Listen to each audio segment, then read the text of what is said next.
সাবেক দুই মন্ত্রী এবং এনএসআই এর সাবেক মহাপরিচালক মেজর জেনারেল টিএম জোবায়ের ও তার স্ত্রীর ব্যাংক হিসাব অবরুদ্ধ এবং সম্পদ ক্রোকের আদেশ দিয়েছেন আদালত।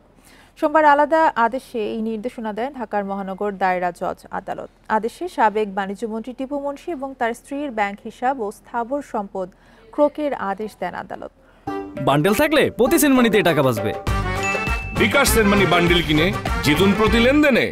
সাবেক দুর্যোগ প্রতিমন্ত্রী এনামুর রহমানের স্থাবর অস্থাবর সম্পত্তি অবরুদ্ধকরণের আদেশ দিয়েছেন আদালত।